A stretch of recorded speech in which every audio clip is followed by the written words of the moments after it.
अस्सलाम वालेकुम स्टूडेंट्स, आज हम अपनी एक्सरसाइज 3.2 का क्वेश्चन नंबर 6 करने वाले हैं। अभी तक हम लोगों ने जो क्वेश्चंस किए वो सब शॉर्ट क्वेश्चन के लिए थे और जो हमारा क्वेश्चन नंबर 6 है वो भी शॉर्ट क्वेश्चंस के लिए ही है। जो इम्पोर्टेंट है, मोस्ट इम्पोर्टेंट, जो बोर्ड में काफ़ी दफ़ा आते हैं शॉर्ट क्वेश्चन, वो 4, 5 एंड 6 हैं। तो आपने इनको अच्छी तरीके से प्रैक्टिस करना है, इनमें से आपने कोई क्वेश्चन नहीं छोड़ना। ठीक है जी स्टूडेंट्स, तो अपने क्वेश्चन नंबर 6 को देख लेते हैं, उसकी तरफ चलते हैं कि उसमें हमने क्या करना है, किस तरीके से सोल्यूशन निकालना है। क्वेश्चन को रीड करके देखते हैं। Find the value of x from the following statements उन्होंने अपने क्वेश्चंस जो हैं, यानी लॉग्स वाले ये 5 क्वेश्चंस हैं, इसको उन्होंने स्टेटमेंट्स कहा और उन्होंने क्या कहा, find the value of x. आप देखेंगे हर जो आपकी स्टेटमेंट है, हर आपका जो पार्ट है उसके अंदर आपको x नजर आएगा। उन्होंने कहा है आपने उस x की वैल्यू फाइंड करनी है। ठीक है जी, देखने फर्स्ट में देखें, यहाँ पर है, सेकंड में इक्वल के बाद है, इस थर्ड में भी इक्वल के बाद है, फर्स्ट में बेस के तौर पर दिया गया है, सेकंड में x log दिया गया है, log x दिया गया। ठीक है, तो इस तरीके से आपने जो है वो x की वैल्यू फाइंड करनी है, जिस तरह हमने पिछली अपनी पार्ट नंबर 5 एंड 4 में किया था कि हम लोगों ने उनको पहले लॉग से एक्सपोनेंट फॉर्म में लिखा था। इसमें भी हम लोगों ने सबसे पहले क्या करना है, लॉग से एक्सपोनेंट फॉर्म में चेंज कर देना है और आगे हमारी जो सिंप्लीफिकेशन होती है वहां से हम लोगों ने एक्स की वैल्यू जो है उसको फाइंड आउट कर लेना है। ठीक है जी स्टूडेंट्स, तो अपने क्वेश्चन की तरफ चलते हैं। हमारा जो क्वेश्चन नंबर 1 है उसे रीड करते हैं। क्या है, log x of base with base 2। ठीक है, ये क्या है, लॉग है एक्स का, बेस है 2 इक्वल्स टू 5। ठीक है जी, तो सिंप्लीफाई करने के लिए, x को फाइंड करने के लिए सबसे पहली चीज क्या करेंगे, हम इसको जो है वो एक्सपोनेंट फॉर्म में लिख लेंगे। ठीक है, तो यहाँ पर मैं लिखती हूँ इन एक्सपोनेंट फॉर्म।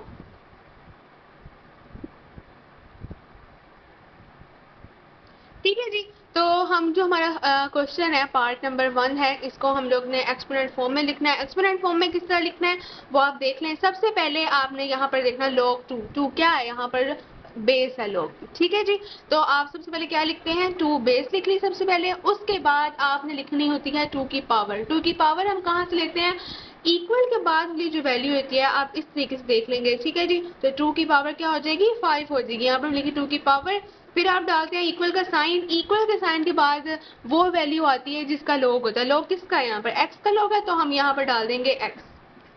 ठीक है जी फ्रेंड्स, तो यहाँ पर हमें मजीद सिंप्लीफाई करने की क्या जरूरत है, हम लोग यहाँ पर देखते हैं। हमारा जो 2 है ना, इसकी फैक्टराइजेशन मजीद पॉसिबल नहीं है, लेकिन हम ये एक चीज जो है इसमें देख रहे हैं कि 2 की जो है वो पावर 5 है। तो हम कैसे कर सकते हैं, 2 की जो पावर 5 है उसको 2 को 5 दफा मल्टीप्लाई कर दें। 2 की पावर 5 का यही मतलब है ना कि 2 मल्टीप्लाई 2 मल्टीप्लाई 2 मल्टीप्लाई 2 मल्टीप्लाई 2, ऐसे ही है।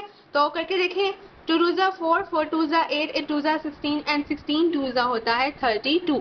तो यहाँ पर आ जाएगा 32। तो यहाँ पर अगर हम लोग 2 की पावर 5 यानी कि 2 को 5 दफा मल्टीप्लाई करना है आपस में, तो हमारे पास आ जाएगा 32 इक्वल्स टू एक्स। और हम इसको इस तरीके से भी लिख सकते हैं, x equals to 32। So students, ये मजीद सिंप्लीफाई नहीं हो सकता था, x की डायरेक्ट वैल्यू आ चुकी है, वो क्या है हमारे पास 32। तो अब ने क्वेश्चन नंबर इसके जो 6 है इसका सेकंड पार्ट अब करके देख लेते हैं। सेकंड पार्ट जो है बुक में हमारे पास दिया गया है, log 9 with base 81 equals to x। ठीक है जी, पहले जो था x था वो log x था, लेकिन अब जो हमारा x है वो इक्वल के बाद वाला साइन है, यानी कि इस बार x जो है वो हमारी पावर बनने वाला है। बिल्कुल, तो चलते हैं अपने आगे सॉल्व करते हैं। हम अपना जो फर्स्ट स्टेप हमेशा से करते हैं, क्या करते हैं हम, ये log में है, इसको हम लोग एक्सपोनेंट की फॉर्म में लिख लेते हैं। तो यहाँ पर ऐसे ही कर लेते हैं, यहाँ लिखेंगे इन एक्सपोनेंट फॉर्म। ठीक है जी, एक्सपोनेंट की फॉर्म में सबसे पहले हम क्या लिखेंगे, जो लॉग की बेस थी, लॉग की बेस क्या थी 81। ठीक है जी, लॉग के नीचे जो थी, तो यहाँ पर हम लोग बेस लिख लेंगे सबसे पहले 81। पावर किसको बनाएंगे, जो इक्वल के बाद होता है। इक्वल के बाद क्या है, x 81 की पावर हो चुकी है x। ठीक है जी, सो मजीद कर लेते हैं इसको, इक्वल का साइन। इक्वल के बाद हम लोग क्या डालते होते हैं, जो लॉग के साथ होता है। लॉग के साथ क्या है, 9 है, तो 9 डाल दिया। ठीक है जी, अब मजीद सिंप्लीफाई करके देखते हैं। अब आप यहाँ पर स्टूडेंट्स देखेंगे, जो 9 में से 81 बड़ा है, जो बड़ा नंबर होता है हम उसकी फैक्टराइजेशन कर लेते थे। तो 9 में से देखें तो इन दोनों में से जो है वो 81 बड़ा है, तो हम 81 की अगर हम लोग फैक्टराइजेशन करते हैं, ठीक है, तो अगर मैं डायरेक्ट जाऊँ तो आप देखेंगे 9 9 ज़ा 81 होता है। ठीक है जी, तो आप यहाँ पर ऐसे कर सकते हैं कि यहाँ पर आप लिख दें 9 का स्क्वायर, क्योंकि आपने बेसिस सेम करनी है ना, तो यहाँ पर मैं लिख दिया 9 का स्क्वायर और बाहर आ गया x। ठीक है जी, और ये आ गया 9। ठीक है, अब आप देखें कि ये जो x है वो 2x से मल्टीप्लाई हो रहा है, तो नेक्स्ट स्टेप में हम इनको साथ लिख सकते हैं, बिल्कुल लिख सकते हैं। 9 की पावर मैं लिख देती हूँ यहाँ पर 2x। ठीक है जी स्टूडेंट्स, आगे मैं डालती हूँ इक्वल का साइन, आगे आ जाएगा 9। ठीक है, अब आप देखें इनके दरमियान में कौन सा साइन है, इक्वल का साइन है। इक्वल का साइन से मुराद कि अगर उनके बेसिस इक्वल्स हैं तो उनके जो एक्सपोनेंट्स होंगे यानी उनकी जो पावर्स होंगी वो भी आपस में इक्वल होंगी। तो आप यहाँ पर देखें 9 और 9 बेसिस तो इक्वल हैं, तो आप उनके एक्सपोनेंट्स को इक्वल कर दें। नेक्स्ट पार्ट में यहाँ पर आ जाएगा 2x इक्वल्स टू 1, जिसकी कोई पावर नहीं होती वो 1 होती है। ठीक है ना, आपको पता है कि 9 की पावर क्या है, 1 है। ठीक है जी, तो अब इक्वल हो गया 2x 1 के। अभी भी हमारे पास हमने 2x नहीं निकालना, हमने x निकालना है, तो हम 2 को इक्वल के उधर ले जाएंगे। यहाँ पर जो 2 है x से मल्टीप्लाई हो रहा है, इक्वल के वहां जाके 2 वहां जाके क्या हो जाएगा, 1 के साथ डिवाइड हो जाएगा। तो वैसे ही कर लेते हैं x इक्वल्स टू 1/2। ठीक है स्टूडेंट्स, तो ये हमारे पास x की वैल्यू आ गई। अगर आप चाहें तो आप इसे मजीद सिंप्लीफाई करके भी लिख सकते हैं। कैसे, कि 1/2 को पॉइंट की फॉर्म में 0.5 भी लिख सकते हैं, लेकिन बेहतर आप इसे लिखें। लेकिन अगर आप दोनों तरह से लिखेंगे तो आपका वो सवाल रॉन्ग नहीं होगा। ठीक है जी, तो मैंने यहाँ पर हमारी जो है x की वैल्यू भी आ गई। आगे चलते हैं, अपने थर्ड वाला क्वेश्चन सॉल्व करके देख लेते हैं। थर्ड वाला क्वेश्चन, ठीक है जी स्टूडेंट्स, तो अब हम सॉल्व करने वाले हैं अपना इस एक्सरसाइज से क्वेश्चन नंबर 6 का पार्ट नंबर 3। इसके अंदर जो हमारा x है वो यहाँ पर स्टूडेंट्स आप देख सकते हैं कि एक्सपोनेंट फॉर्म में है, सॉरी फिक्शन फॉर्म में है। लेकिन इसमें भी कोई मसले वाली बात नहीं, थोड़ी सी हमें जो है सिंप्लीफिकेशन ज़्यादा करनी पड़ी, इतनी भी ज़्यादा नहीं है। ये आपने याद रखना शॉर्ट क्वेश्चन है, इसमें कुछ लंबा चौड़ा काम नहीं है। ठीक है, तो ये सबसे पहले हमारा लॉग की फॉर्म में लिखा हुआ है। हमारा फर्स्ट स्टेप क्या होता है कि हम उसको एक्सपोनेंट की फॉर्म में लिखते होते हैं। तो आगे चलते हैं, उसको एक्सपोनेंट की फॉर्म में लिख लेते हैं। तो मैं यहाँ लिखूंगी इन एक्सपोनेंट फॉर्म। ठीक है जी, एक्सपोनेंट की फॉर्म में अगर मैं इसको लिखूं तो सबसे पहले चीज बेस आ गई। बेस के बाद, बेस के ऊपर जो पावर होती है वो कौन सी होती है, जो इक्वल के बाद है। इक्वल के बाद क्या है, x/2, तो इसकी पावर हम बना देते हैं x/2। ठीक है जी, इक्वल का साइन, अब इक्वल के साइन के बाद कौन सी वैल्यू होती है, जो लॉग के साथ होती है। लॉग के साथ क्या है, 8 है, तो हमने यहाँ पर 8 लगा दिया। ठीक है जी स्टूडेंट्स, आगे चलते हैं। अब आप देखिए कि 64 और 8 में से बड़ा कौन है, 64 है। तो क्या 64 8 के टेबल पे जाता है, हाँ बिल्कुल जाता है। 8 8 जा 64 होता है, तो अगर 8 को मल्टीप्लाई करें 8 से तो वो 64 होता है। तो क्या हम इसको इस तरह लिख सकते हैं, 8 का स्क्वायर इक्वल टू 64। तो हम 64 की जगह पुट कर सकते हैं 8 के स्क्वायर को, बिल्कुल। तो हम यहाँ पर 8 का स्क्वायर डालते हैं और पावर वैसे के वैसे x/2 इक्वल्स टू 8। ठीक है स्टूडेंट्स, अब आप नोट करें कि ये जो 8 की पावर 2 है और ये x/2 है, क्या ये इस तरह की फॉर्म में है, 2 मल्टीप्लाई x/2, तो क्या ये कट हो सकता है, 2 1 2 एंड 2 1 2। बाकी क्या बचा हमारे पास, सिर्फ x। तो यहाँ पर 8 की पावर जब इसकी कटिंग कर देंगे तो हमारे पास जो पावर आ जाएगी वो 8 की पावर आ जाएगी। x इक्वल का साइन वैसे ही और वो वाला 8 भी वैसे ही। अब आप यहाँ पर देख सकते हैं दरम्यान में इक्वल का साइन है, यानी उनकी बेसिस भी इक्वल है और उनके एक्सपोनेंट्स भी इक्वल है। इसके ऊपर कोई एक्सपोनेंट नहीं है, तो इसका मतलब इसका एक्सपोनेंट क्या हो सकता है, 1 हो सकता है। तो जब इनके बेसिस इक्वल है तो इनके एक्सपोनेंट को इक्वल कर सकते हैं। नेक्स्ट जो हमारा स्टेप है उसमें हम उनके एक्सपोनेंट्स को इक्वल करते हैं, x इक्वल्स टू 1। तो यहाँ से स्टूडेंट्स हमारे पास आ चुकी है x की वैल्यू। ठीक है जी, तो हमने इसका थर्ड वाला पार्ट भी देख लिया है। आगे चलते हैं अपने फोर्थ वाले की तरफ। ठीक है जी स्टूडेंट्स, अब हम अपने 4 वाले क्वेश्चन को देख लेते हैं। उसके अंदर हमारी जो काम है, सबसे पहला काम जो हमने अपने फर्स्ट 3 पार्ट्स में किया वो इसमें भी करेंगे कि पहले हम जो अपना क्वेश्चन होता है उसको लॉग की फॉर्म से हटा के एक्सपोनेंट की फॉर्म में लिख देते होते हैं। तो इसमें भी हम यही करेंगे, इसको सबसे पहले हम क्या कर लेंगे, अपने एक्सपोनेंट की फॉर्म में लिख लेंगे। तो हम यहाँ पर लिख लेते हैं इन एक्सपोनेंट फॉर्म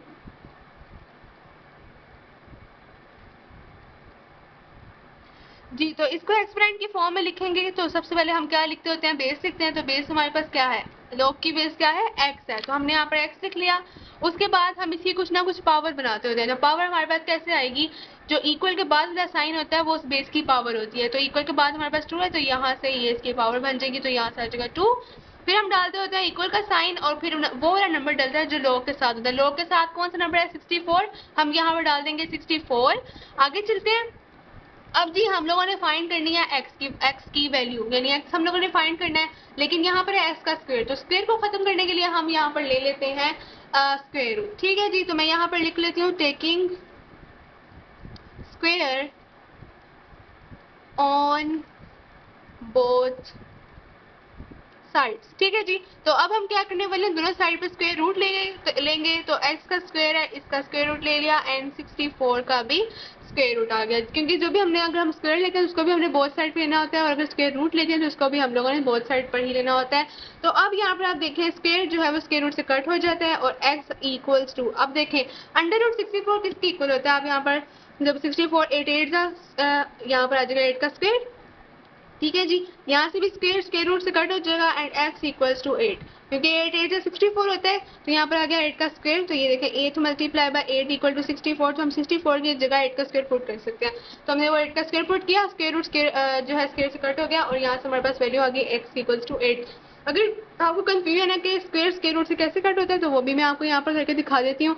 ये देखें अगर आप फर्ज करें हमारे पास x है, उसके ऊपर स्क्वायर रूट है, तो क्या वो इस तरह लिखा जाता है कि x की पावर 1/2 लिखा जाता है ना। तो अगर हो कि x का स्क्वायर का अंडर रूट, तो वो इक्वल अगर हम करें तो आ सकता है x के स्क्वायर का 1/2। तो यहाँ से 2 एंड यहाँ से 2 कट होके हमारे पास जो वैल्यू आती है वो x की वैल्यू आती है। तो यहाँ से हम कह सकते हैं कि ये आपस में कट हो गई, ताकि हमारा स्टेप ज़्यादा लंबा ना हो, तो उसके लिए इस तरह करते हैं। ठीक है जी, तो आपने आज अपना स्क्वायर रूट से कट हो गया, और वहाँ से हमारे पास x की जो वैल्यू थी वो क्या आ गई, 8 आ गई। आगे चलते हैं अपने क्वेश्चन नंबर 5 की तरफ, सॉरी पार्ट नंबर 5 की तरफ, इस एक्सरसाइज का लास्ट क्वेश्चन का लास्ट पार्ट। क्वेश्चन नंबर 5 है, बुक में दिया हुआ log x है विद बेस 3 है एंड इक्वल्स टू 4 है। ठीक है जी स्टूडेंट्स, तो अब इसको भी हम सॉल्व करके देख लेते हैं। पहला पार्ट जो हम लोग पहला करते होते हैं, वो हम क्या करते होते हैं कि हम जो अपना क्वेश्चन होता है उसको हम लोग एक्सपोनेंट की फॉर्म में लिख लेते होते हैं। तो इसको भी एक्सपोनेंट की फॉर्म में लिख लेंगे। यहाँ पर हम लिखेंगे इन एक्सपोनेंट फॉर्म,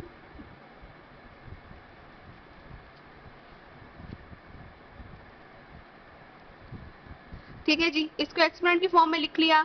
आगे करते हैं, एक्सपोनेंट की फॉर्म में सबसे पहले क्या लिखा जाता है, बेस लिखी जाती है। हमने यहाँ पर बेस लिखी, बेस क्या है 3 है। ठीक है जी, बेस लिखी गई, फिर बेस की पावर क्या होती है, जो इक्वल के बाद होता है ऐसे करके। तो बेस की पावर हमारे पास 4 है, तो यहाँ पर हम इसकी पावर बना देते हैं 4। फिर आता है इक्वल का साइन, इक्वल के साइन के बाद वो वैल्यू लिखी जाती है जो लॉग के साथ होती है। लॉग के साथ क्या वैल्यू, एक्स की वैल्यू है, तो हम यहाँ पर लिख देते हैं एक्स। ठीक है जी, आगे इस 3 के पावर 4 से मुराद है कि 3 जो है वो 4 टाइम्स मल्टीप्लाई हो रहा है, तो हम यहाँ पर लिख देंगे 3 मल्टीप्लाई 3 मल्टीप्लाई 3 मल्टीप्लाई बाय 3। तो अपने कैलकुलेटर से करके देखें, आप खुद कैलकुलेट करके देखें, तो 3 9 आज का 9 हमारे पास 27 3 आ जाता है 81। ठीक है, तो यहाँ से 81, तो क्या हम 3 की पावर 4 की जगह 81 पुट कर सकते हैं, तो ये हमने पुट कर दिया इक्वल्स टू एक्स। आप इसको इस तरह भी लिख सकते हैं, हम यहाँ पर और करके x इक्वल्स टू 81 लिख देते हैं। ठीक है जी स्टूडेंट्स, तो आज हम लोगों ने अपने क्वेश्चन नंबर 5 का 5 के 5 पार्ट करके देखे। ये वाला क्वेश्चन जो है सॉरी क्वेश्चन नंबर 6 के हम लोगों ने 5 पार्ट करके देखे। ये वाला जो क्वेश्चन है ये सारे जो है ये शॉर्ट क्वेश्चन के हवाले से काफ़ी इंपॉर्टेंट है। तो आप लोगों ने ये बात नहीं भूलनी, आप लोगों ने पैनिक नहीं होना अगर सवाल आता है। आपने सबसे पहला स्टेप जब आप उसे एक्सपोनेंट की फॉर्म में लिखेंगे ना, तो आपको खुद ही आगे से उसकी फैक्टराइजेशन करनी आ जाएगी, क्योंकि बड़ी फैक्टराइजेशन क्या है 9th क्लास तक आ चुके हैं, तो आपको खुद ही बहुत ही उसकी फैक्टराइजेशन करनी आ जाएगी। आपने पहला स्टेप जो है आपने करना ही है कि आपने उसको एक्सपोनेंट फॉर्म में लिखना है। वहाँ से आपके पास आराम से जो आपने वैल्यू फाइंड करनी है, आपने एक्स को लेट किया हो या क्वेश्चन में दिया हो, जो भी है। ठीक है, और दूसरी मेन बात ये कि आपको चेंज करना आना चाहिए। आपने क्या लिखना होता है, बेस लिखनी होती है, बेस की पावर लिखनी होती है, इक्वल के बाद वो वाला साइन डालना होता है जो लॉग के साथ होता है। ठीक है जी, आज हम लोगों ने अपने क्वेश्चन नंबर जो एक्सरसाइज 3.2 थी उसके सारे 1 से लेकर 6 तक हमारे क्वेश्चन कंप्लीट हो गया। आज हम लोगों ने 6 वाला क्वेश्चन करके देखा था। ठीक है जी स्टूडेंट्स, टेक केयर, अल्लाह हाफिज़। नेक्स्ट वीडियो में मिलेंगे इंशाल्लाह।